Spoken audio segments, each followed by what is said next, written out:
اللهم صل وسلم وبارك على سيدنا محمد وعلى آله وصحبه أجمعين. قبل ما نبدأ حلقة النهاردة يلا بسرعة نحط لايك للفيديو، وياريت كمان نكمل حلقة للآخر. حلقتنا النهاردة حلقة قوية جدا، متأكدة ان هي تعجبكم. وقبل ما نبدأ عايزة اقول لكم ان انتوا وحشتوني جدا جدا من الحلقة اللي فاتت، وبشكر كل الناس الحلوة اللي دايما بتحط لنا تعليقات حلوة زيها، وبحبكم من كل قلبي. واللي ما اشتركش في القناة لغاية دلوقتي يلا بسرعة، مستني ايه؟ كلنا نعمل اشتراك ونفعل جرس الاشعارات علشان توصلنا اشعارات بكل القصص الجديدة. يلا بينا نبدأ الحلقة. اما في المكتب عند مراد السيوفي، اول ما بيسمع الخبر من ريماس حط ايده على راسه. اكيد طارق اللي عملها، انا كنت واثق ان هيعمل كده، عاوز يقلب علينا كل حاجة. يوسف كان قاعد وخبط ايديه في المكتب وهو متعصب. هو ربنا ما انا سايبه، ده ولد واطي ولازم يتربى. ريماس كانت واقفة وبتبكي. يعني ايه؟ يعني الخبر ده صح وزين دلوقتي محبوس؟ طيب انتوا ازاي تخبوا علينا حاجة زي دي؟ انا ماليش دعوة، انا لازم اروح اشوف زين دلوقتي. لو سمحت يا استاذ مراد، انا لازم اروح له. يوسف كان بيبص لمراد باحراج، وخصوصا ان هما الاتنين عارفين ان في حاجة ما بينهم. يوسف بص لها بابتسامة. ما تخافيش يا انسة ريماس، هو كويس وانا بطمن عليه كل شوية. عموما لو انتوا مصممة تشوفيه تعالي معايا على الاسم. مسحت دموعها بفرحة. يا ريت، بس الاول هود فهد عند غزل وهاجي معاك على طول. وفعلا يوسف اخد ريماس بعد ما وصلوا فهد عند غزل، وراح بقى على اسم الشرطة. اما في الفيلا صفصف كانت قاعدة زهقانة قوي مش عارفة تعمل ايه. دخلت الأوضة عند ملك ومالك. صفصف كانت واخدة ملك على ايديها وعمالة تحكي لها عن أسرارها. وبس كده يا ستي، دي كل حكايتي. أنا ما كنتش عايزة أتجوز أساسا، هما اللي أجبرونا علشان أتجوز عشان ياخد ورثي. ملك كانت قاعدة على رجلها وبتضحك وبتقول زي ما سيف علمها، وتفت عليها. صفصف بصت لها بصدمة. ايه ده؟ هو انت يا بنتي انت بتتف عليا؟ هي دي اخرتها تعملي كده مع ماما؟ طب انا حتى اللي جبتك على الدنيا، اخص عليكي اخص. ملك كشرت وفضلت تبرطم، وكانت بتحرك في ايديها قدام وشها. امسي من هنا امسي. صفصف بصت لها بصدمة. انت كمان يا بنت بتطرديني؟ هو انا كنت قاعدة على قلبك؟ طيب اقعد انا بقى مش متحركة من هنا، وهاخد اللعب بتاعتك والعب بيها. ولسه صفصف هتقوم تاخد اللعب اللي ملك كان قاعد بيلعب بيها على جنب، لكن ملك زعق فيها ورمى في وشها اللعب وخبطها جامد قوي في راسها. صفصف وهي بتعيط وحاطه ايدها على راسها. يا ولاد اللذينه، لا انتوا بتتكاتروا عليا انتوا الاتنين يا مقاريض. يا غزل الحقيني يا غزل، اطلبوا لهم البوليس. خرجت صفصف من الاوضه وشافت غزل اللي كانت عماله ترن على الاولاد في التليفون لانهم اتاخروا جدا. كانت متوتره وخايفه عليهم. بص يا غزل، شفت راسي وهي عامله زي الكوره؟ العيال اللي جوه ما تقدم عليا وتفوا عليا كمان. بالله عليك يا صفصف اطلع بره دماغي دلوقتي، انا ما كنتش ناقصاكي، انا اعصابه متوتره خلقه لوحدها. بقى كده؟ طيب انا هقول لمراد يرميكي في الشارع وهيرجع لنا. ودخلت صفصف المطبخ. اما في المستشفى ترى كانت ماشيه وماسكه في ايدين ادهم. كانت تعبانه جدا.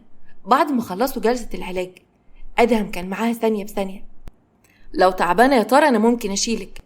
يا سلام، ايه يا عم؟ وبعدين ما تخافش عليا انا كويسه، وبعدين انت عاوز تشيلني قدام الناس؟ يا سلام، ما طز في كل الناس. وبعدين هو حد اللي عندنا حاجه؟ انت مراتي حبيبتي، وشك بيقول ان انت تعبانه. استني بس هنا، استعن على الشقه بالله. وقرب ادهم وشالها على ايديه وبدا يتحرك بقى في المستشفى. ترى كانت مخبيه وشها في حضنه. ايه اللي انت بتعمله ده يا ادهم؟ اخص عليك، انت كده بتكسفني. يا سلام، كسفتك ليه بقى؟ امال لو قلت للناس دي كلها ان انت مراتي وحبيبتي. وغمز لها بعينيه وخبت وشها في رقبته وبسها بحب، بسها من خدها وقال لها بصوت واطي بحبك قوي. ادهم هو بياخد نفس وبتنهد. يا مثبت العقل، بقولك ايه يا بنت انتي؟ اسكتي خالص، اصل انتي وزنك زايد، انا حاسس ان انا ظهري هيتقطم لما نروح ونشوف حوار البوسه ده على انفراد. ترى ضحكت على كلامه واخدها وروح البيت. اما في المطبخ صفصف لقت عيشه اللي طول اليوم كانت واقفه في المطبخ بتعمل محشي، وكانت كمان عامله بانيه وريحته كانت قلبة الفيلا كلها. صفصف كانت ماشية الشمس في الريحة. الله، ايه الريحة الحلوة دي؟ ده ريحة حلوة قوي. ده ريحة المحشي حلوة قوي قوي، ده اكيد طعمه احلى من الريحة. ومسكت صفصف طبق كبير وقربت من عيشة وراحت لها بكل أدب. لو سمحتي امليلي الطبق ده، انا جعانة قوي. عيشة اول ما شافتها اتعصبت. انت تاني؟ هو انا فاضيالك يا ولية انت؟ مش انا قلتلك ان انت لسانك ما يخاطبش لساني ولا حتى تيجي جنبي؟ الله، هو انا كنت عملت ايه دلوقتي؟ بعدين مالك يا ولية قرشة ملحتي كده ليه؟ من ساعة ما جيت الفيلا وانت مستقصداني. بقى انا برضو اللي مستقصداكي؟ امشي يا ولية، انا مش ناقصاكي، انا فيا اللي مكفيني. وبعدين يا حبيبتي اللي يباعنا ما ياكلش من اكل بتاعنا، دي معروفة قوي. عيشة كانت بتغرف الأكل وشايفة صفصف وهي مبهورة بشكل المحشي. صفصف كانت بتقرب ناحيتها. بقولك ايه، ما تيجي نتصالح وبلاها خصام؟ الخصام ده حاجة وحشة قوي، واللي بتخصمه بيروحوا النار. عيشة بصت لها بغرور ما كانتش بترد عليها. ما خلاص بقى يا ولية انتي، مبقاش قلبك اسود زي وشك كده. انت بتصالحيني ولا بتشتميني؟ اسكتي خالص يا صفصف، انت كده بتعكيها. المفروض لما تيجي تصالحيني تقولي كلام حلو، مش تقولي كلام زي الزفت. انا بعكها؟ طيب هوريكي بقى حركة الكاراتيه الجديدة، هجربها عليكي دلوقتي يا عيشة. عيشة كانت ماسكة معلقة كبيرة في ايديها وقالت لها بتحذير. هتجربها على مين يا ولية انت؟ لا، ده انت شكلك وحشك العلق بتاعتي. صفصف خافت وربعت ايديها. انا كنت عايزة اعلمك حركات جديدة عشان تدافع على نفسك، اصل انا بحبك قوي يا شوشو وبحب المحشي بتاعك. ايوه كده، علم تخيف ما تختشيش. تعالي غريف معايا الاكل، العيال زمانهم جايين، وانا يا ستي هخليكي تاكلي معانا علشان بس تعرفي ان انا قلبي طيب. صفصف قربت منها وبستها من خدها. انا كمان بحبك قوي يا شوشو وهصالحك على الفانز بتوعي. اما في الفيلا، غزل كانت واقفه في الحديقه مستناهم يوصلوا. كانت متوتره جدا. اول ما الاولاد دخلوا الفيلا، طمنوني يا ولاد عملتوا ايه؟ الامتحان كان عامل ايه النهارده؟ اتفاجئت اول ما شافت الدنيا بصت لها والدموع كانت ماليه عينيها. سابتها وطلعت تجري على اوضتها. هو في ايه بالظبط؟ ايه اللي حصل يا واد يا سيف؟ اختك مالها؟ سيف بص لغزل بعصبيه. بقولك ايه يا ستي، انتي سيبك مني خالص، انا اصلا اعصابي تعبانه وكفايه اول اللي حصل النهارده وكفايه اللي شفناه. مازن كمان كان متوتر قوي. الدنيا راحت فين؟ ما تيجي نشوفها يا غزل، احسن اعصابها تعبانه قوي، انا مش فاهم مالها. غزل اتخضت وطلعت جري على اوضه دنيا، ومازن طبعا كان معاها، ولقيتها واقعه على الارض ومغمى عليها. اما في اسم الشرطه، ريماس كانت قاعده على المكتب وهي متوتره جدا، كانت مستنيه تشوف زين. فجاه لقيته داخل عليها، كان لابس البدله ومتشيك كالعاده. ريماس قامت وقفت. معقوله؟ ريماس ايه اللي جابك هنا؟ جريت عليه وحضنته بفرحه. وحشتيني قوي، انت ازاي تعمل فيا كده؟ ازاي تسيبني وتمشي؟ ده انا ما صدقت الاقيك يا زين. زين قرب منها وقعد يضحك. يعني انا كان لازم اتحبس عشان تقر وتعترفي وتقولي لي بقى ان انت بتحبيني؟ صحيح ستات ما عندهاش ريحه الاحساس. وبعدين سبتك ومشيت ازاي يا وليه؟ هو يعني كان بمزاجي؟ ريماس كانت واقفه بتدمع.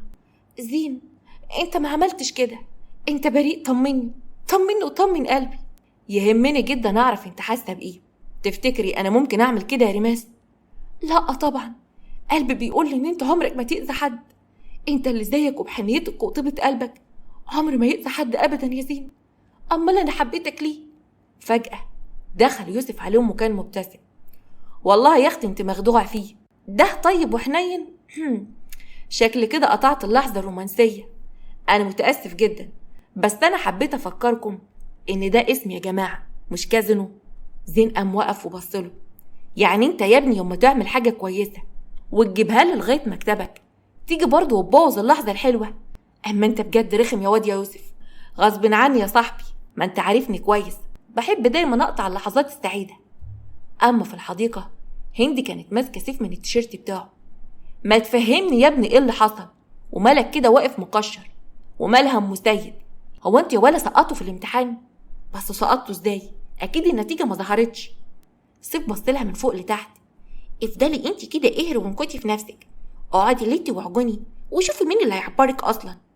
ولا هو انا علشان محترماك وبعاملك كويس كبني ادم يعني مع إن أشك في ده هتسوق فيها ولا إيه؟ لا يا حبيبي، أنا ما بحبش أسيب حقي، خد بالك. سيف كان واقف وبينفخ. ده بقت عيشة طه، أنا هسيبك قاعدة هنا لوحدك تتكلمي مع الشجر. وسابها سيف ودخل قعد مع ملك ومالك. أما هند، أنا اللي غلطانة، أنا هروح أنام جنب نجلاء، أرحم منكم. أما في أوضة دنيا، غزل كانت قاعدة واخدة دنيا في حضنها على سريرها وبتتكلم مع مازن وهي متوترة. ما تفهمني يا مازن إيه اللي حصل؟ إيه اللي وقعها من طولها كده؟ صدقيني يا غزل أنا معرفش، هي شافت حاجة على الموبايل بتاعها وأغمى عليها، ولما فاقت وحاولت أتكلم معاها رفضت. وبدأت غزل تفوق فيها بتوتر. يا دنيا اصحى بقى، فوق يا حبيبتي. دنيا فتحت عينيها. مازن بصلها بقلق وخوف. الحمد لله فاقت هي غزل، حمد لله على سلامتك يا دنيا، كده برضه تخضينا عليكي. غزل قربت منها وبحنان الأم أخدتها في حضنها. مالك يا حبيبتي بتعيطي ليه؟ فهميني يا دنيا ايه اللي حصل، ما تخوفنيش عليك يا حبيبتي. دنيا كانت متأثرة جدا من اللي حصل لزين، ورجعت لحالتها القديمة وما كانتش قادرة تتكلم. مسكت التليفون وورت لغزل اللي هي شافته. غزل أول ما شافت الخبر لا أكيد الأخبار دي كاذبة، وسكتت شوية وقعدت تفكر. افتكرت حالة مراد وعصبيته وتوتره في الفترة الأخيرة، اتأكدت إن الكلام صح وإن الخبر بجد. غزل بصت لها بقلق وتوتر. صدقيني أنا معرفش أي حاجة عن الموضوع ده، بس أكيد خير وعمك هيرجع بالسلامة، زين عمره ما يعمل كده أبدا. مازن قرب ناحيتها. ما خلاص بقى يا دودي، علشان خاطر بطل عياط، لو سمحتي يا غزل ممكن تعملي لها ليمون أو أي حاجة تهديها. غزل سابتهم وقامت، ومازن فضل قاعد قدامها. وبعدين معاكي بقى يا دودي، يعني انت مش هتتكلمي حتى معايا؟ انا بجد مش هقدر اشوفك كده، انت مش عارفه انت بالنسبه لي ايه. دنيا بصت له بزعل وهو مسك ايديها. انت مش باصه صاحبتي، انت واخواتك تعتبر اخواتي، انت عارفه ان انا طول عمري لوحدي ومحدش كان جنبي، حتى ابويا ما يعرفش عني اي حاجه. انا لما قربت من عيلتك وحسيت بمشاعر اول مره في حياتي احسها، اول مره اعرف يعني ايه يبقى عندي عيله واخوات. في الوقت ده دخلوا اسر واياد. وانت ما قلتش اساميني ليه بس يا غلس؟ اسر طلع وقعد على دماغ مازن. دنيا، هو الواد ده السبب ان انت تعيطي؟ تحب نخلصك منه؟ ما تقول حاجه يا دنيا، اخوك قافش في رجلي والتاني فوق راسي، انا حاسس ان هيخلصوا عليا دلوقتي، اتكلموا وانطقي. دنيا بصت لهم وضحكت جامد وشاورت لهم يسيبوه، ونزلوا من على دماغه. على فكره احنا ممكن نقوم بالواجب معاك، بس انت شاوري يا دنيا. لا والله يا سيدي، تسلم يا شقيق، احنا زي الفل يا حبيبي، هنردها لك في الافراح، صدقوني ما عملتلهاش اي حاجه. اياد كان واقف وبيشد في البنطلون بتاع مازن. انا بحذرك لاخر مره، ما تقعدش مع اختي لوحدكم، الباب ده يفضل مفتوح، مفهوم؟ احنا دمنا حامي ورجاله قوي، احنا كمان صعايده. مازن كان بيمثل الخوف. مفهوم يا باشا، علم وينفذ. وبيخرج اسر واياد وبيشاوروا هما الاتنين لمازن ان هو هيبقى تحت عينيهم. عاجبك كده؟ انا نفسي افهم اخواتك دولت ازاي يبقوا اطفال؟ انا حاسس ان هما متنكرين في زي اطفال، لكن هم اكبر مننا انا وانتي. دنيا ضحكت على كلامه. مازن كان بيحاول يضحكها ويخرجها من حالة الصدمة على امل ان ترجع تتكلم تاني. اما في المطبخ، غزل كانت واقفة بتعيط وماسكة التليفون بتحاول تتصل بمراد، لغاية ما اخرها رد عليها. غزل بتحاول ما تعيطش. ايوه يا مراد، كويس يا حبيبي ان انت رديت عليا، طمني يا مراد عليك علشان خاطري. اطمنك عليا ايه بس يا غزل؟ اطمني يا ستي، انا تعبان ومخنوق وحاسس ان كل حاجه بتضيع مني ومش عارفه اتصرف. ما تقولش كده، وحد الله يا حبيبي، بقولك ايه، ما تيجي الفيلا، احنا محتاجين لك قوي يا مراد. الاولاد عرفوا طبعا. ايوه عرفوا، ودنيا للاسف رجعت في صدمتها القديمه، ما بتتكلمش دلوقتي. ارجوك يا مراد ارجع، بنتك محتاجالك. مراد حس بالعجز قدام نفسه، قفل السكه في وش غزل وحط ايديه على وشه وبدأ يعيط بوجع.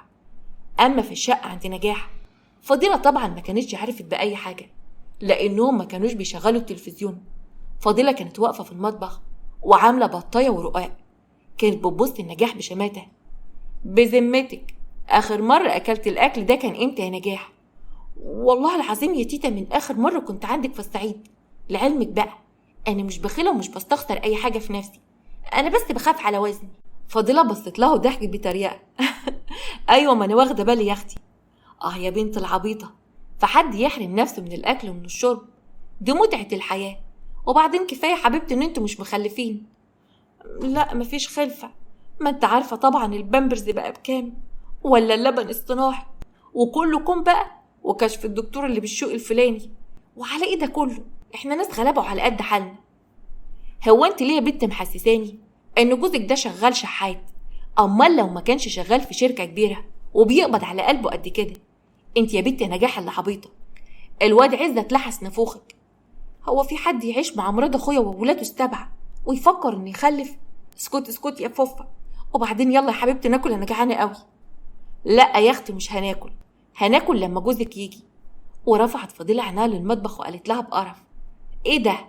هو السقف والحيطان دي ما تنضفتش لغايه امتى؟ انا يا بنت ما بشوفكيش بتنضفي خالص في شقتك. لا طبعا ما احنا ناصحين، احنا بنوفر في الصابون. بعدين يعني هما الجيران لما يجوا عندنا هيبصوا للسقف؟ ولسه نجاح هتقرب من البط علشان تاخد منها حته، لقت فضيله مسكتها من قفاها. يا معفنه، ده انت يا بنت طلعتي معفنه قوي. طيب ايه رايك بقى ان انت مش هتمدي ايدك على الاكل ده خالص، تغسلي الحيطان كلها وتخليها زي الفل؟ اخدتها فوفا وخلتها تمسح الشقه، وحرفيا كانت ماشيه هي وجوزها على العجين ما بيلخبطوهوش. اما في الشقه بتاعت طارق، اتفاجئ بباب الشقه عمال يخبط جامد قوي. لما فتح الباب اتفاجئ بمراد قدامه اللي اداله بالبوكس في وشه. انا كنت عارف ان انت غشيم قوي يا مراد، وهتيجي تنورني هنا، لعلمك انا مقدر موقفك جدا، بس انا مش هبلغ عنك ولا حاجه، ومش هرفع عليك قضيه. انت بتهددني؟ انت فاكر عملتك دي هتعدي بالساهل؟ لا يا طارق، ده المسافات قربت قوي، وبعون الله هوديك في 60 داهيه انت والبنت اللي معاك. طارق قعد يضحك قوي ودخل المطبخ وبدأ يعمل لنفسه شاي. والله يا مراد لو قادر تثبت اي حاجه محدش هيمنعك. المهم انت اخدتني في دوكه ونسيت اسالك انت هتشرب ايه؟ تحب اعمل لك شاي معايا ولا ليمون علشان تهدى اعصابك؟ مراد قرب منه ومسكه من هدومه. انا هشرب قهوه سودا ان شاء الله على روحك لما يتقبض عليك وتشرف في ابو زعبل، خليك فاكرها يا طارق. قبل ما يخرج مراد من المطبخ ويمشي من الشقه، طارق كان ماسك في ايده كوبايه الشاي وقعد يشرب بكل برود. طيب يا مراد، لو انا خرجت اخوك من القضيه دي وقلت لك على اللي عمل كده في اسيل، هتديني مقابل قد ايه؟ مراد بصله باستغراب. هديك كل اللي انت عايزه. براءة زين السيوفي ما بتتقدرش بالمال، وانت عارف كده كويس. يبقى اتفقنا، كارمن مراتك هي اللي خططت لكل ده. مجرد ما هتديني الفلوس اللي هنتفق عليها، هديك كل الأدلة اللي تثبت ان كارمن اللي عملت كده، ونرجع حبايب من تاني. قلت ايه؟ قلت ان انا موافق. ونزل مراد من الشقة وهو بيفكر في خطة علشان يوقع بها طارق في شر أعماله. أما في الفيلا عند أدهم كان قاعد في الصالة وبيأكل طرف بقها. مينفعش بقى كده يا طارة، بجد أكلتك بقت ضعيفة قوي، مش الدكتور منبه عليك تتغذي كويس؟ غصب عني يا أدهم، مش قادرة أكل بجد، ماليش نفس. لو النبي بلاش بقى بنتي تعملي لي بوشك كده، انت فاكرة نفسك هتصعب عليا؟ هتاكلي يعني هتاكلي. فجأة بيبص على التليفون واتفاجئ بالخبر بتاع زين، وشه جاب ألوان. ايه ده؟ هو طارق عملها؟ أكيد طبعا هو اللي قال على الخبر للإعلام. ماشي يا طارق. ترى بصيت له بحزن. يا عيني، الله يكون في عين ولاد مراد. روح لهم يا آدم، خليك معاهم، أكيد مراد كمان محتاج لك دلوقتي. طبعا انت بتطرقين علشان ما تكمليش أكلك. كل الأول يا طارق، لما تخلصي أكلك واطمن عليكي هروح له. أول ما أدهم اطمن إن هي أكلت، خرج الحديقة علشان يكلم مراد اللي كان سايق العربية بتاعته ورايح على الفيلا علشان يطمن على أولاده.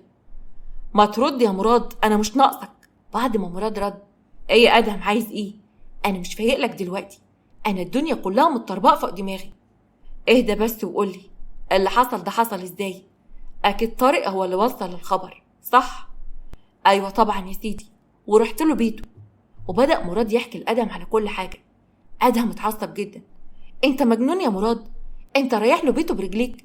افرض يا ابني عمل فيك اي حاجة، ما تبطل التسرع بتاعك ده، ما تفكر في ولادك السبعة. بقولك ايه، ما تحط نفسك مكاني وبعد كده بقى انصحني يا أدهم. وبعدين بقولك احنا كل واحد فينا اللي مكفيه، ركز انت كمان مع مراتك وسيبني في حالي. قفل السكة في وشه وأدهم متغاظ قوي. بجد بني آدم غبي قوي يا مراد. أما في الفيلا جانا كانت قاعدة على الأرض ولابسة فستان أسود وحاطة إيديها على خدها، وفهدي كان قاعد قدامها بإحراج. بصراحة كده أول ما عرفت إنك حزينة ومتضايقة قلت لازم أجي أقعد معاك أهون عليك شوية. أهدي الدنيا يا فهد، يعني مثلا أنا ما كنتش طايقاك وحالفة إنني ما أكلمكش خالص، بس اهو ده بقى أنت جاي بتعمل إيه دلوقتي؟ جاي تواسيني؟ يا سلام بقى، وليه واخدة مني موقف؟ هو أنا عملتلك حاجة إياك؟ يا بجحتك يا أخي، ده أنت بتزيدني علشان ترد على التليفون. أنت فاكرني نسيت ولا إيه يا بابا؟ يا خيبة بت، أنت فيه ولا فيه؟ ما تفكر في عمك الأول، عمك اللي في الحبس. إن شاء الله ربنا هيفك ضيقته. لعلمك بقى أنا واثقة إن عمو زين مظلوم، ده عمه. وبتفضل جانا قاعدة ساكتة وبتبصله بتناكة، وفهدي كان بيكلمها لكن هي ما بتردش عليه. قطاي عليكي، بقالي ساعة عمال أتكلم وياكي، اترشيتي ولا ايه؟ مش هرد عليك، يعني مش هرد عليك. سألتيني ليه بقى؟ عشان أنا امرأة حرة مستقلة وبراحتي، وبعدين أنا دلوقتي زعلانة منك ومتنكدة، فابعد عني لو سمحت. طب عارفة إن شكلك يضحك قوي بالجمطة دي، عاملة زي الست اللي بتجري ورا العيال. انت جاي هنا تغيظني؟ ابعد عني، أنا مخصمك ومش طايقاك. طيب ما تزعليش بقى، ما تبقيش مجفلة كده. وبعدين أقولك حاجة، أنا بحبك قوي، لكن كمان ما قدرش أجرب منيكي إلا ما أبقى معاي قرشينات وأقدر أتقدم لك.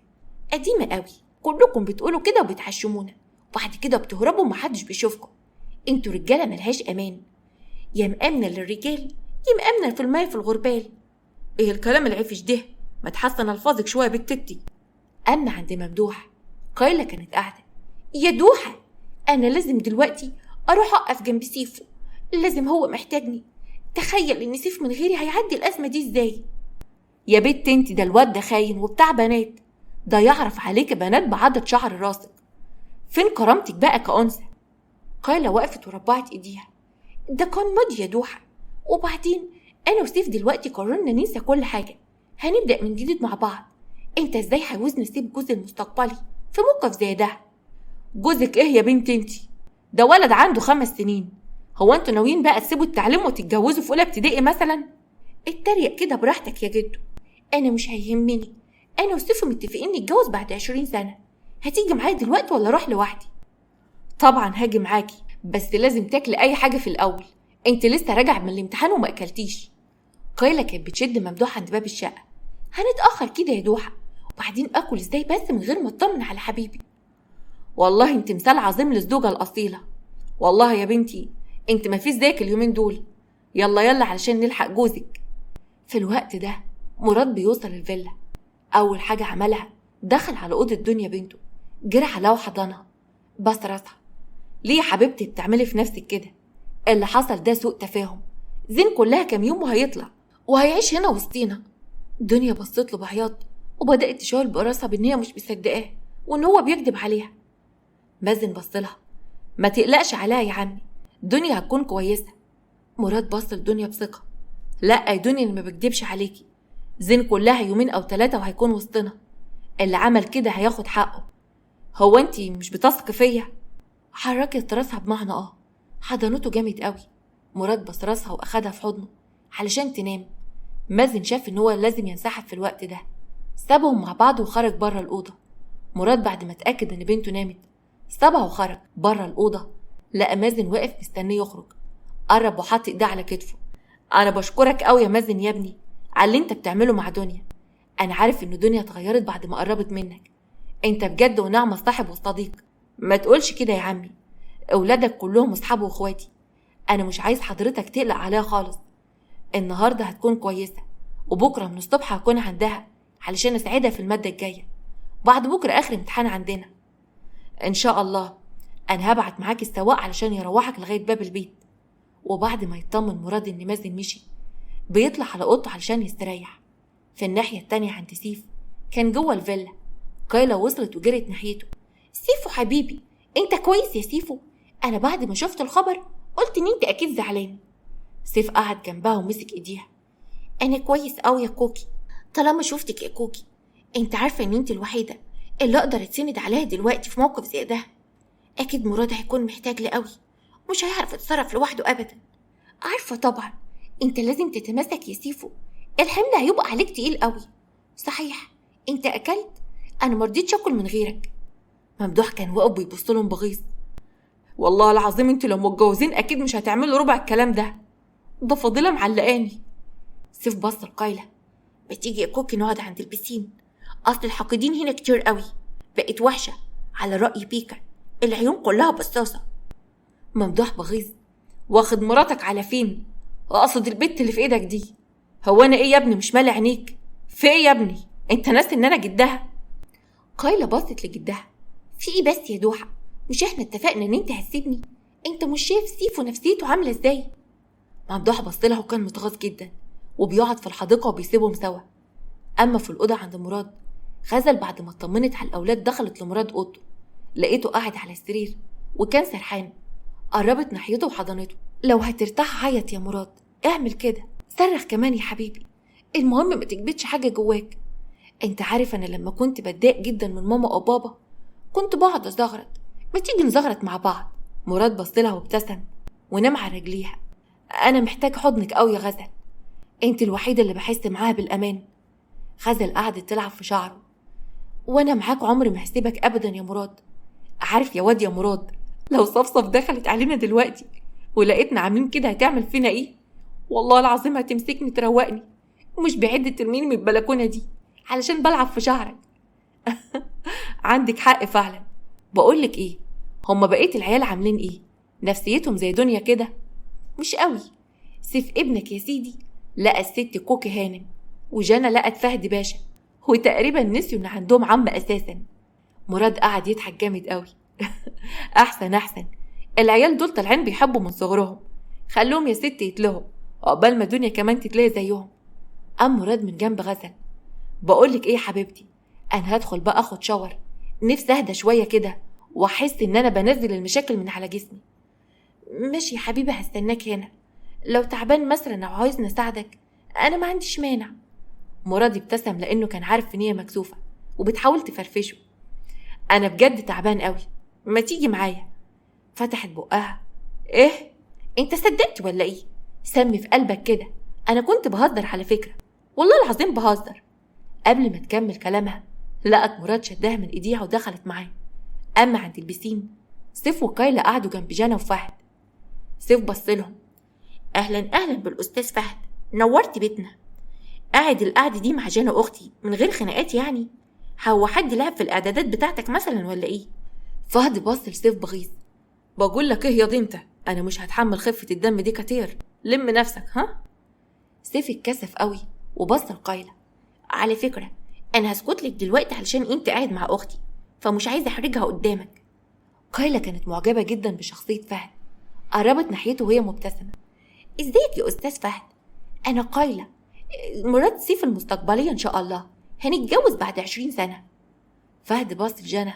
اهلا يا كوكي، والله حلوه قوي، شكلك كيف كده الممثلات بتوع التلفزيون، بس بجد يا خساره كان نفسي ما تبقيش مرتبطه. جانا بصيت له. الله، ما تلمي نفسك يا عم انت وهي، هو انا مش مالي عينيك ولا ايه فهد؟ ملكك ده ملك بيا بقى، مش انتي مش طايقاني من صباحيه ربنا ولا ايه؟ سايباني بكلم حالي. سيف بصله بعصبيه. انت يا واد انت عاوز تحلق البت بتاعتي ولا ايه؟ انت مش شايفني واقف قدامك؟ فكرك ان انا هسكت لك يعني؟ قرب سيف ناحيته ورفع صباعه في وشه. مالكش دعوه بكايلولتي، انت فاهم؟ وبص ناحيه كايلا. وانت يا ستي انت بتسلمي عليه ليه من اساسه؟ مش مال عينيكي مثلا يا كوكي؟ مش قلتلك مليون مره قبل كده ان انا بغير؟ فهد بصله. خلاص يا عم، ده مجرد اعجاب، مالك كده محموج. لا يا سيدي، اما انت واد رخم قوي. كايلا هاتي ايدك وتعالي نقعد في مكان تاني. كايلا كانت بتبص ناحيه فهد. الله بقى يا سيفو، بتبقاش رخم، ما تسيبنا نتعرف عليه. قدامي بدل ما اديك بوكس في وشك. اما في الاوتيل عند كارمن، كانت بتتكلم مع طارق في التليفون وهي متعصبه. ايه احنا فينا من الحركات دي؟ مراد يا حبيبي كان بيعمل ايه عندك؟ انا عرفت ان كان عندك يا طارق. طارق كان قاعد بيتفرج على التلفزيون وابتسم بخبز. ما فيش يا ستي، كان جاي لي هنا عاوزني اعترف، سيبك منه ده واد عبيط. المهم انت فين بك كده؟ بقالك كام يوم مختفية عن الفيلا. خايفة مثلا ان انا اجيب اسمك في التحقيقات؟ لا طبعا، انا مش هخاف يا حبيبي، مفيش حد يقدر يمسك عليا حاجة يا طارق. وبعدين انا قلت لمراد ان انا هقعد في اي اوتيل لغاية ما امتحانات الاولاد تخلص، ما انا مش ناقصة صداع. طارق قعد يضحك جامد قوي. صحيح، زوجة أصيلة بجد. بقولك ايه، ما تعدي عليا السنة، زهقان قوي وملان من ساعة المرحومة أسيل. طارق لم نفسك لو سمحت، وما تنساش ان انا مراد السيوفي، واظبط كلامك معايا. الله، ماشي يا كارمن.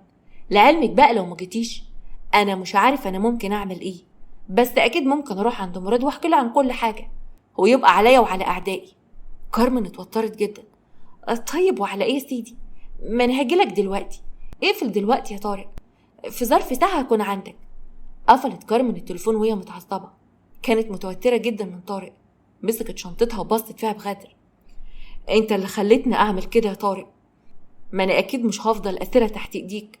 شكلك كده هتحصل أسيل، شكلها وحشتك. اما في الأوضة عند مراد، غزل كانت خارجة من الحمام وهي لابسة البورنس بتاعها ولفة شعرها في فوطة. على فكرة دي مش اخلاق متجوزين خالص يا استاذ مراد، انت طلعت واحد مش محترم خالص. مراد كان لافف فوطة حوالين وسطه وماسك فوطة تانية وبينشف راسه. يا ولية، هو انا عملتلك حاجة؟ وبعدين انا جوزك يخت مش حد غريب، ما تتلم بقى يا غزل. يا سلام، جاتك نيلة وعامل لي فيها مكتئب، وقال ايه زعلان على اخوك؟ على فكرة انا مش مكتئب، انا واثق ان زين اخويا هيخرج في ظرف كام يوم، وبكرة هتقول مراد قال. قبل ما مراد يكمل كلامه لقى التليفون بتاعه بيرن. اول ما رد بان على وشه معالم الخوف والتوتر. طيب اقفل، انا جاي لك حالا. خلاص مش هتأخر. قرب من غزل. غزل، انت هتخليكي مع الاولاد، اوعي تسيب الاولاد خالص، خلي بالك من نفسك يا غزل. قرب منها وبصها من راسها. لا اله الا الله. وراح بسرعه ولبس اي تيشيرت وبنطلون كان قدامه، كان بيجري على السلم وهو بيكمل لبسه. غزل كانت متوتره قوي. يا رب استرها، يا ترى مين اللي اتصل بمراد دلوقتي؟ تفتكروا مين اللي اتصل بمراد السيوفي؟ والمكالمه دي ايه السر اللي فيها؟ وكارمن ناويه الايه على طارق، وهتعرف تعمل اللي في دماغها ولا لا؟ وزين تفتكروا هيطلع براءه ولا ايه اللي هيحصل؟ وطارق ممكن يساعد مراد في يوم من الايام، ولا دي خدعه جديده منه؟ وولاد مراد السيوفي ايه اللي هيحصل لهم في اللي جاي؟ كل ده واكتر هنشوفه مع بعض الحلقات اللي جايه. عايزه اقول لكم ان الاحداث اللي جايه هتكون قويه جدا، علشان كده يا ريت محدش يتاخر. وما تنسوش تعملوا لايك للفيديو واشتراك في القناه. اشوفكم بكره على خير في حلقه جديده ان شاء الله.